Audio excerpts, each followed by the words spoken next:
Pela vida do pastor Daniel, missionária Shirley, estamos felizes, né? Você que trouxe sua Bíblia, por favor, abra em Êxodo. Êxodo é o segundo livro da Bíblia. Vem Gênesis, depois Êxodo, capítulo 14. Eu vou ler a partir do versículo 13. Êxodo 14, 13. Nós vamos continuar com o tema que nós começamos semana passada, chamado Mover Soberano, onde nós estamos falando que o principal trabalhar de Deus primeiro é em nós, dentro de nós, para depois, irmãos, Ele poder operar através de nós e confirmar a nossa fé. Êxodo 14, 13. Então, o que nós vemos é que Deus, que é o autor e consumador da fé, Ele edifica a nossa fé, nutre, esclarece a nossa fé.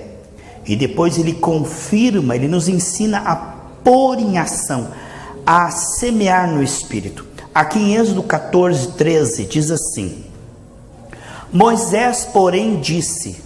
Olha só o que o povo disse antes, se você quiser ver comigo. O povo estava murmurando, meus irmãos. O povo estava dizendo no versículo anterior que eles iam morrer no deserto. Que eles... Deixe-nos em paz, continuaremos a servir o egípcio, afinal é melhor ser escravo no Egito do que ser cadáver no deserto. Olha o que esse povo estava falando. Eu estou lendo 14, 12, tá, amados? Então o povo disse assim: é melhor voltar para o Egito e ser escravo no Egito do que morrer no deserto. Deus não disse para eles que eles iam morrer no deserto. Deus disse para eles que eles iriam atravessar o deserto e iam entrar na terra prometida. O Senhor, muitas vezes, irmãos, nos prova, mas Ele tem um final feliz, um final de vitória, mas nós passamos pela prova. E quando eles estavam no meio da prova, ao invés de eles falarem com fé, sabe o que eles fizeram, irmãos? Eles murmuraram. Eles disseram: nós vamos morrer aqui nesse deserto.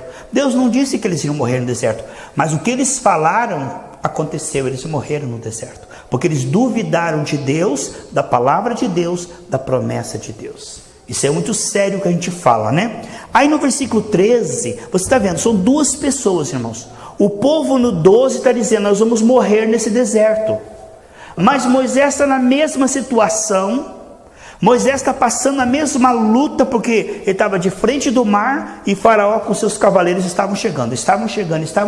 E no mesmo lugar que esse povo estava murmurando, olha só o que Moisés falou no versículo 13. Moisés, porém, sabe por que diz porém? Porque ele vai falar o contrário do povo, olha só. Moisés, porém, disse: não tenham medo, apenas permaneçam firmes e vejam como o Senhor resgatará nesse dia. Vocês nunca mais verão os egípcios que hoje estão vendo. O próprio Senhor lutará por vocês, fiquem calmos.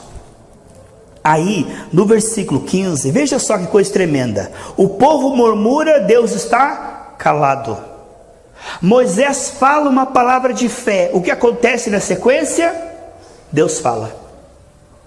Moisés fala que Deus está com ele, que Deus vai dar livramento, que Deus é fiel, que Deus vai realmente ajudá-los. E no momento que Moisés, sem ver nada, irmãos, tudo que estava vendo o que, irmão? A mesma coisa que o povo estava vendo. O faraó estava chegando com seus cavalos.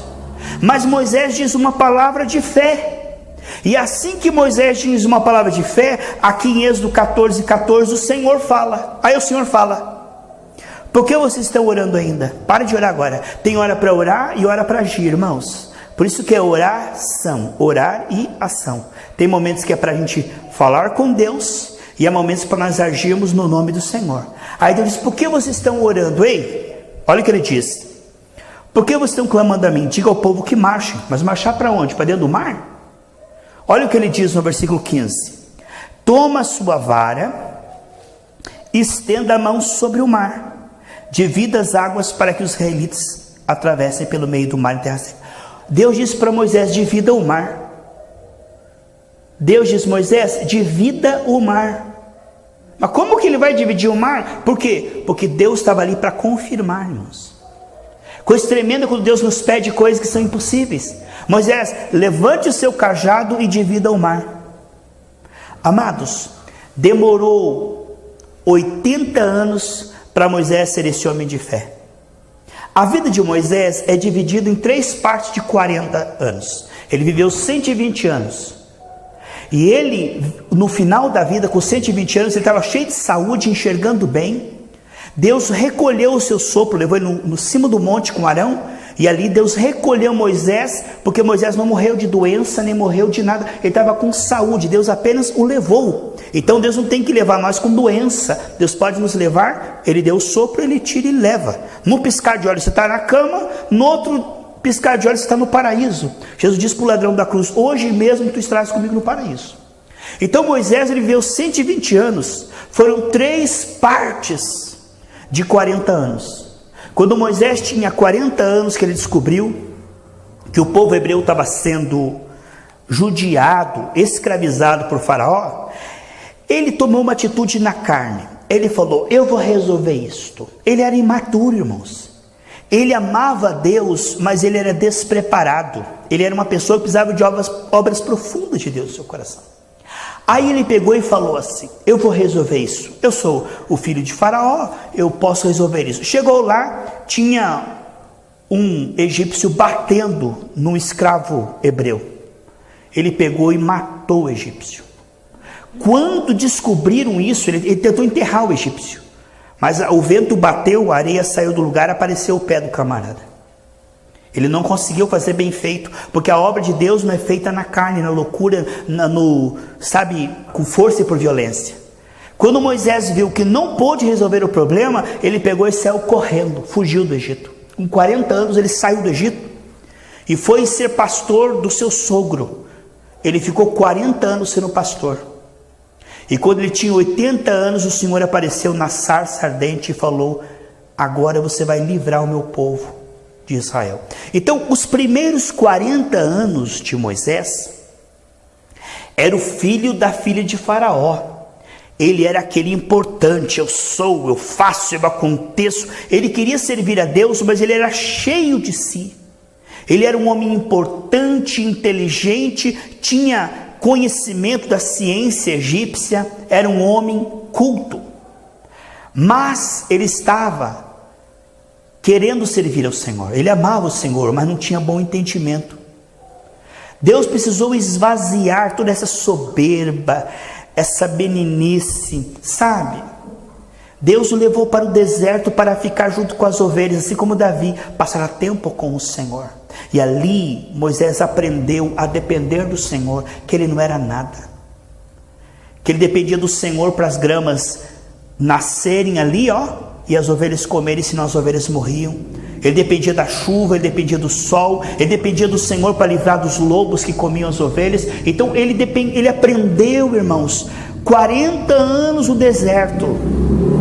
Ele teve que ser desconstruído. Todo aquele homem importante, aquele homem egípcio famoso, grande, Deus teve que reduzir Moisés. Dos 40 a 80 anos, Deus teve que trabalhar em Moisés, para que ele fosse ensinável, humilde, manso, tirar toda aquela violência, aquela braveza, aquele negócio de tentar resolver a coisa com briga, com violência.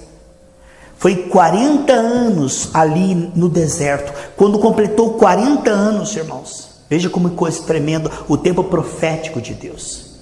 Quando chegou 80 anos, o Senhor apareceu numa sarça. Agora aquele homem que aprendeu a depender de Deus e que se via tão pequenininho, irmãos, e que era humilde, o Senhor aparece na sarça e diz, mas quem sou eu? Eu nem sei falar direito, eu não sou importante, você está vendo? Então Deus teve que 40 anos para mostrar que Moisés não era ninguém, e agora mostrar para Moisés, eu sou na sua vida e eu vou te ajudar. Agora com 80 anos, Moisés vai diante de Faraó, retira aquele povo com sinais, prodígios, maravilhas e milagres, e por 40 anos ele consegue governar aquele povo com humildade, com mansidão. Diz que Moisés era o homem mais manso da terra. Ele conseguiu governar por 40 anos aquele povo no deserto. Aí ia chegar o quê? O tempo de Josué. Agora Moisés tinha passado. O que eu quero dizer, irmãos, é que demorou 80 anos para Deus trabalhar no coração de Moisés, para que Deus pudesse operar os seus milagres. Para Deus abrir o mar foi fácil. Sabe, irmãos, Moisés levantou o cajado, Deus abriu o mar. Para Deus operar através de mim e de você, irmãos, para Deus curar enfermos, para Deus prosperar, para Deus fazer sinais e prodígios, é fácil. O mais difícil é Ele trabalhar dentro de nós e ter a nossa vida preparada para esse momento. Precisou 80 anos de preparo para Moisés acreditar em Deus e ser humilde e poder levantar o cajado e Deus abrir o mar. Para abrir o mar foi a coisa mais fácil. Para Deus operar através de nós, irmãos, Deus não tem impedimento. Para Deus estar morto, Ele pode. Agora, levantar uma pessoa que crê que Ele pode estar morto e com humildade fazer isso. Para Deus multiplicar pão é fácil. Muito fácil, facinho. Para Deus fazer chover no deserto é fácil. Tudo para Deus é fácil. Mas trabalhar no coração de um homem, para que o homem acredite em Deus, para que um homem seja humilde, para que um homem ouça a Deus, e para que o homem faça aquilo, é muito demorado. Por isso, o mover soberano se Deus trabalhar dentro de nós, Ele vai tirar toda a incredulidade, todo o orgulho, toda a mágoa, e aí nós estaremos preparados para aquilo que Ele vai fazer. O que nós falarmos, Ele vai confirmar. Nós vemos que os discípulos passaram 3 anos e meio com Jesus, fazendo perguntas, fazendo coisa errada, mas ali quando Jesus ressuscitou, veja como eles faziam sinais, prodígios, maravilhas e milagres. Irmãos, para Deus resolver o seu problema é muito fácil, porque lá na cruz Ele já resolveu. O mais difícil é Ele tirar a incredulidade do nosso coração, a dúvida, o medo, as palavras erradas. O trabalho do Senhor mais profundo é no nosso coração. Se Ele tirar de nós isto aí, o que nós falarmos Ele confirma. Ele diz assim, pode porventura de uma fonte sair água amarga e água doce? Ele diz não.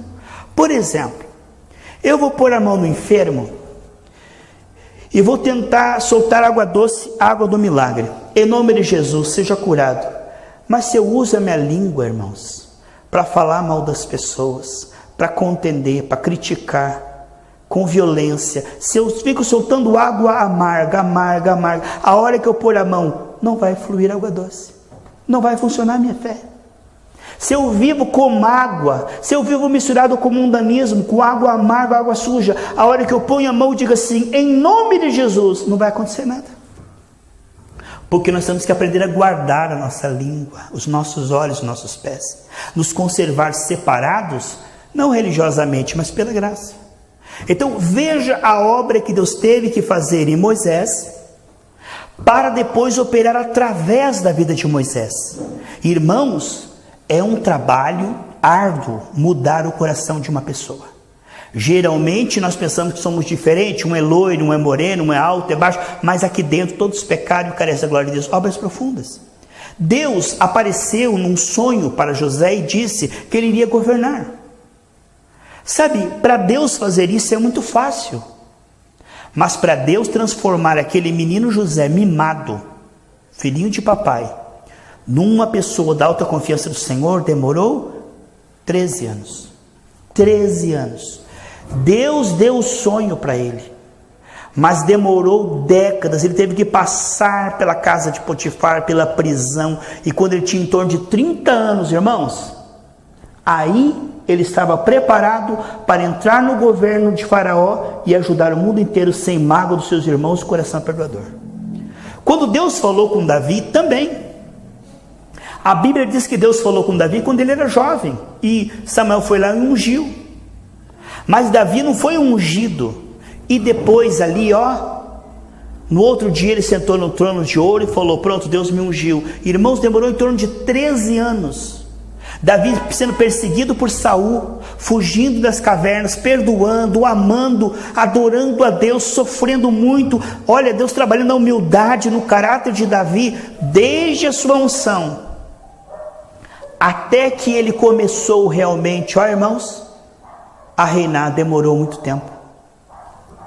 A Bíblia diz que desde que Paulo passou pela estrada de Damasco, até que Deus começou a operar sinais e maravilhas na vida de Paulo, foi 14 anos.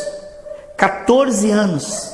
Paulo sendo trabalhado, treinado, vendo visões celestiais restauradas. Eu não quero dizer que você vai ficar 14 anos esperando a tua bênção. Eu não quero dizer que você vai ficar 14 anos para evangelizar e para fazer algo para o Senhor. Não estou dizendo isso. Eu estou dizendo que o Senhor diz, aviva a sua obra ao longo dos anos. Né? A Bíblia diz, irmãos, que é um trabalhar. Aqui nós vemos que não é o tempo de igreja, irmão, que muda o coração da pessoa. Tem pessoa, irmão, que está na igreja há 30 anos e continua com o mesmo coração, com a mesma mente. Interessante, né? Sempre que tem a mensagem, tem um cachorro latindo, né? Incrível, né? Irmãos, então o que nós vemos é o seguinte: o trabalhar de Deus na nossa vida. O trabalhar de Deus na nossa vida não é algo que tem a ver com tempo, tem a ver com arrependimento. Às vezes a pessoa está na igreja, irmão, há décadas, mas ela não se arrepende e não converte. Por quê? Porque ela não é ensinada a se arrepender e se converter. Ela está ali na igreja trabalhando para cargos, ela está ali na igreja buscando a bênção, mas ela não entende que Deus tem que fazer uma obra no nosso coração. A religião de Israel era uma religião de muito dedicado, irmãos. Eles estavam no templo, eles davam o dízimo, eles eram de oração e jejum. Mas veja o que Jesus fala para esses religiosos. Vamos ver Mateus capítulo 23. Mateus capítulo 23, versículo 26. Eu vou ler o 25 também, tá? Mateus 23, 25. O que nós vemos é que eles procuravam por fora parecer ter um bom comportamento, mas por dentro eles estavam como um sepulcro caiado. Sabe o que é um sepulcro caiado? Então é assim, ó, aquele sepulcro cheio de mortos, para que eles não se contaminassem, eles colocavam um cal em cima, ficava bem branquinho. Quando a pessoa chegava, estava tudo branquinho por fora, mas por dentro estava cheio de ossos, ratos, bicho, é assim. Olha o que ele está falando aqui em Mateus 23 para os religiosos da época, dedicados, mas não adiantou nada. Olha só, Mateus 23, 25. Que aflição os espera, mestres da lei, fariseus e hipócritas. Vocês têm cuidado de limpar a parte exterior do copo. Então eles tinham um ritual, né, que tinha que lavar os copos, e lavar as mãos, e lavar os pratos, porque eles não podiam comer comida com o prato sujo ou que o gentil tivesse tocado, né? Eles, olha, vocês lavam a parte exterior do copo e do prato, enquanto o interior está imundo, cheio de ganância. Cheio de ganância e falta de domínio próprio. Fariseus cegos, lavem primeiro o interior do copo e do prato, o exterior também ficará limpo. Eles, não adianta vocês disfarçarem por fora. Antes de fingirem que ama não, está cheio de mágoa por dentro. Não adianta fingir que está confiando não e por dentro está cheio de ansiedade e preocupação. Temos que nos arrepender e confessar. Sabe por quê, irmãos? Porque Deus não olha por fora, Deus olha o coração. Deus nos conhece por dentro. Por fora eu posso enganar as pessoas, por fora eu posso ter um bom desempenho, mas Deus quer a verdade no íntimo, irmãos. Portanto, o trabalhar da graça, ela vai mais profundo. Não é mudar as obras e as palavras apenas, é preciso mudar o coração. Por isso ele diz em Provérbios 23, 26, dá-me, filho meu, o teu coração. Muitas pessoas hoje, atualmente, se você for analisar, você pega em torno de 100 mensagens assim de púlpitos. Você vai ver que de 100 mensagens, 90 delas não falam do trabalhar no interior do homem. Fala, o seu problema é financeiro, o seu problema é na família, o seu problema é de saúde, sempre fora, mas eles não tratam a questão de dentro. Por isso a pessoa fica esperando a bênção, o tempo passando, a pessoa esperando a bênção, o tempo passando. Por quê? Porque não é ensinado. E aquilo que eu não estou prestando atenção e trabalhando vai ficar igual. Se eu tenho um muro lá que está caindo e eu não presto atenção, o tempo vai passar e ele vai consertar sozinho, só porque o tempo passou? Não, o tempo não conserta nada. Eu tenho que olhar para o muro, ver que ele está caindo e tomar uma atitude, certo, irmãos? Porque o muro está caindo. Assim é a alma do homem, ela está detonada. Se eu não presto atenção, ela não vai se arrumar sozinha, ela não vai melhorar e mudar, muito pelo contrário. O tempo não muda o homem, o que muda o homem é o arrependimento e a fé. É ele meditar na palavra e descobrir áreas que ele precisa arrepender-se com oração, com jejum, com lágrimas. Então isso não é ensinado, e os fariseus também não tinham esse ensinamento, de que Deus quer nos mudar de dentro para fora. Deus não quer hipócritas, pessoas fingidas. Deus quer pessoas que Ele sara por dentro e muda os pensamentos, os sentimentos e os desejos. Quando Deus nos muda de dentro para fora, irmãos, Ele faz um bom trabalho. Porque não adianta, irmãos, por fora bela viola, por dentro pão bolorento. Não adianta, irmãos, a pessoa fingir ou tentar ser pelo esforço e pela culpa. Porque onde abundou o pecado, diz Romanos 5,20, superabundou a graça. Então a graça é como uma pomada, que ela é aplicada, quando você se arrepende e confessa, ela é aplicada. A Bíblia diz, quando Isaías falou, minha boca é suja, um anjo veio do céu e limpou a boca dele.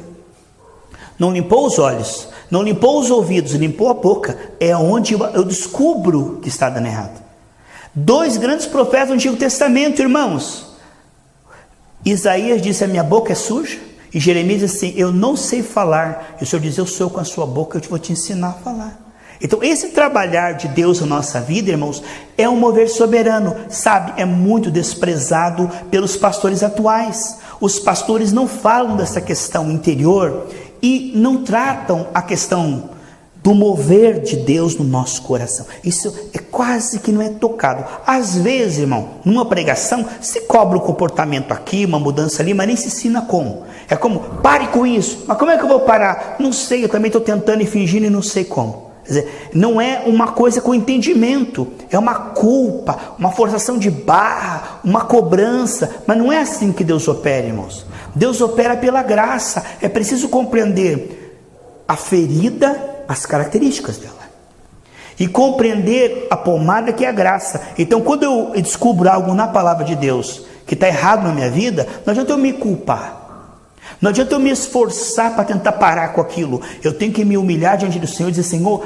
arranca da minha vida isto, muda o meu coração, porque a Bíblia diz assim, ó, se pois o Filho eu vos libertar, certo? Quem é que liberta o homem? É Jesus. Como é que Ele nos liberta? Ele mostra na Bíblia onde está a doença e Ele é o médico. Não é por culpa, meus irmãos, não é pelo esforço, é pela fé. Vamos ver isso aqui. Se você puder, abra sua Bíblia em Efésios capítulo 4. Efésios capítulo 4, amém? Então nós precisamos compreender que Deus quer fazer obras profundas e sarar a nossa fé. Se Ele tirar do nosso coração, irmãos, todo o lixo que o inimigo colocou nas nossas emoções, pensamentos, sentimentos, memórias, a nossa fé vai sarar. Porque aonde o inimigo está, a ótica do inimigo, a pessoa ela vive angustiada, ela quer crer, mas ela não consegue. Ela quer conhecer a Deus, mas não consegue, porque um coração sujo não vê a Deus. Mas quando Deus limpa o nosso coração, a Bíblia diz em Mateus 5,8, bem-aventurados limpos de coração, porque verão a Deus. Nós vamos abrir em Efésios capítulo 4, tá? Então quando nós, meus irmãos, temos um trabalhar de Deus dentro de nós, toda incredulidade vai sair, toda a voz do inimigo, sai da sujeira do nosso coração. Por exemplo, Satanás é chamado de Beelzebul, Deus das moscas, né? Se espantar as moscas, elas voltam porque tem sujeira. Se espanta de novo, elas voltam porque tem sujeira. Agora, quando é que as moscas vão embora? Se você limpar, não tem mais nada para elas ali, elas não voltam. Então Deus, quando Ele limpa o nosso coração, a incredulidade sai e a fé começa a brotar. Porque a fé brota num coração puro, meus irmãos. Vamos ver áreas que estão sujas, que Deus chama de sujeira, meus irmãos. Efésios 4, tá bom, meus queridos? Versículo 23, tá? Efésios 4, 23, tá bom?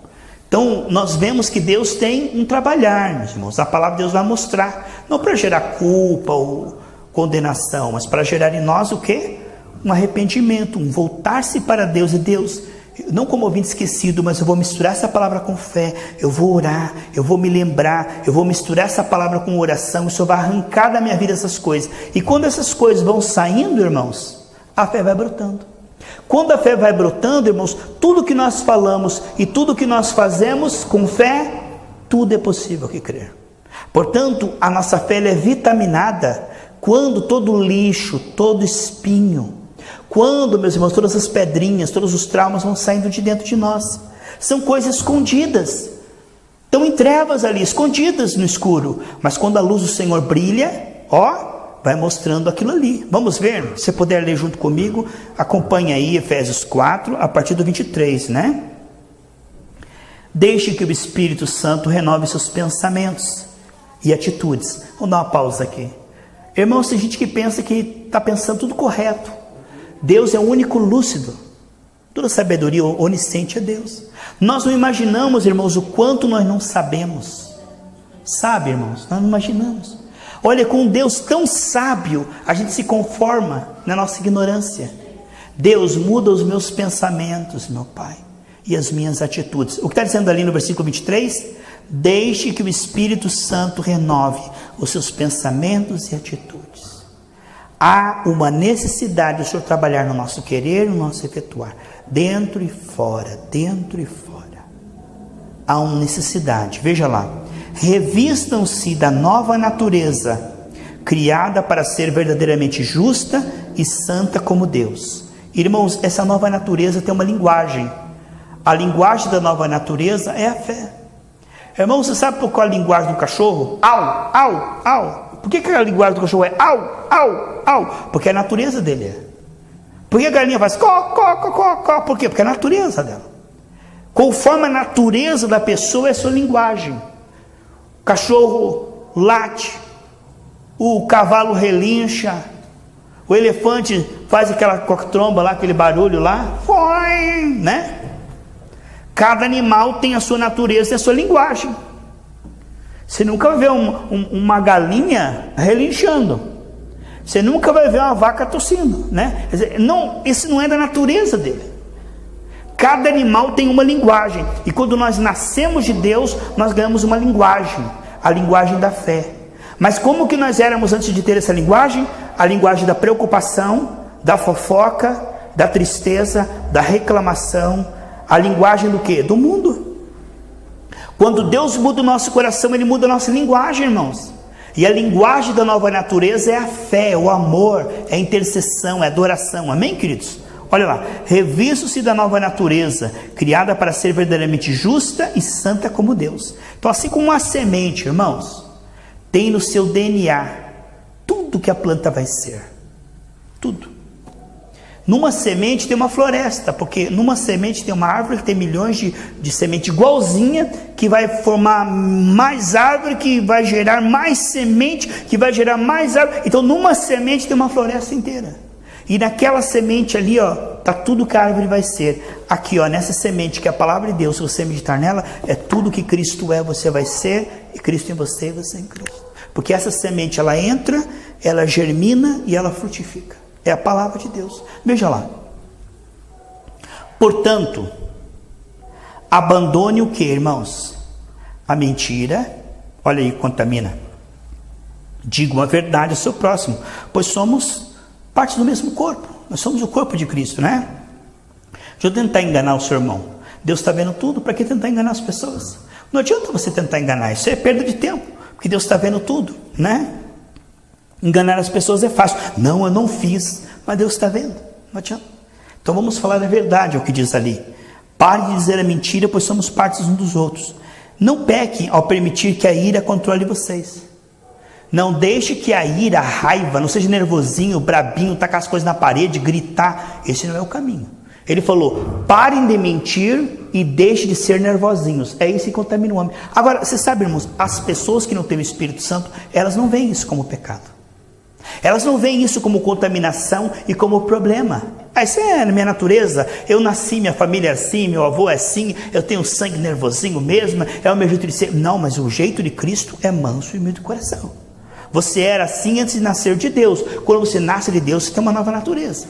Ele falou que tem algumas coisas que tem que sair da nossa vida para a fé brotar, amém? Irmão, se você está com um quartinho assim que você quer colocar para hóspede, mas está cheio de lixo lá, o que você tem que fazer? Primeiro você tem que esvaziar, encerar, colocar uma cama para depois ser um quarto. Então tem que tirar para depois limpar. Assim é a nossa vida. Para a fé brotar em nós, tem que sair tudo aquilo que não é de Deus e que a gente pensava que não tinha problema. A gente pensava que não tinha problema, mas a Bíblia diz que tem.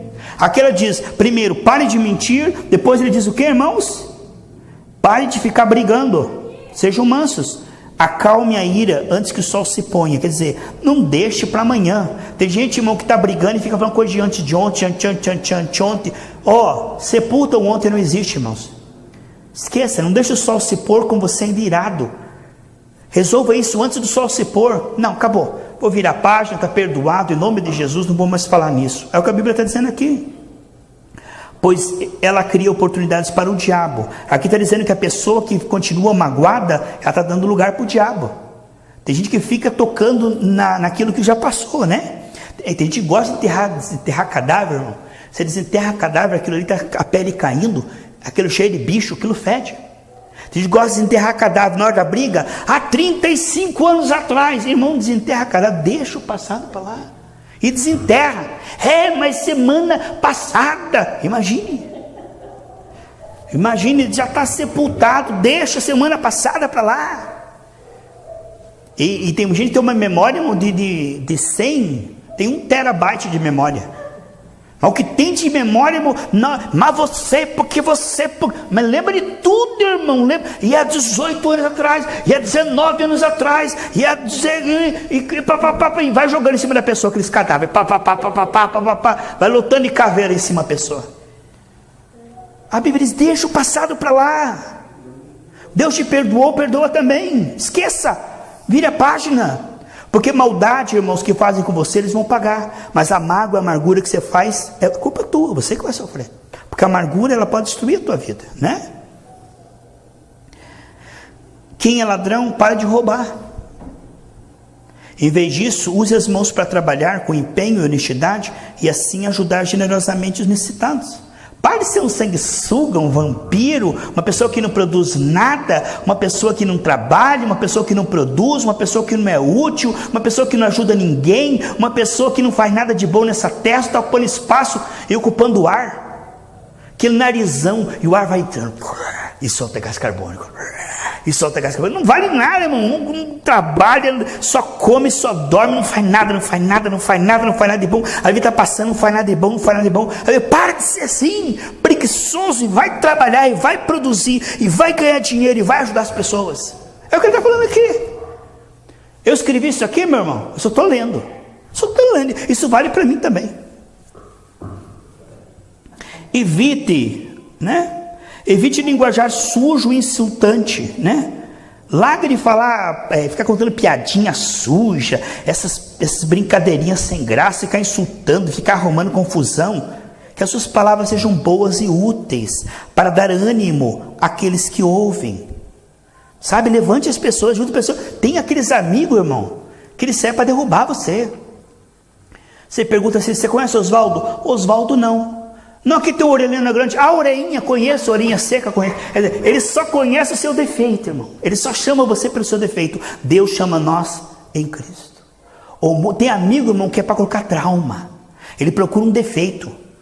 Se o teu olho for um mais baixo, um mais alto, é o vesgo. Se é o cabelinho, é o corcundinha, é o manco, é o manquitola. Sabe? Eles sempre estão procurando defeito. Deus, pare de ficar com defeito, ficar falando mal dos outros, ficar colocando trauma nos outros. Fale coisa boa, ajude as pessoas, anime elas, encoraje elas, alimente elas, gere a fé nas pessoas. Tem pessoa que coloca a gente para baixo, irmão. Isso aí não é o Espírito de Deus, isso é o capeta. É o capeta que quer colocar traumas em você, colocar você para baixo. Deus quer que você saiba que você tem valor, que o Espírito Santo se move em você. Aí já é um cântico, né, irmãos? Então, olha só, não entristeça o Espírito Santo de Deus, que Ele colocou o selo. Deus está em você, e é Ele que vai garantir que você vai subir, que você é propriedade dEle. Então, livre-se do que, irmãos? Depois vamos falar isso aqui semana que vem, tá? Vamos continuar aqui no 31. Livre-se de toda a amargura, da raiva, da ira, das palavras ásperas, da calúnia e todo tipo de maldade. Nós vamos falar sobre isso semana que vem. Vamos orar, se coloque em pé, que nós queremos praticar isso aqui que nós ouvimos.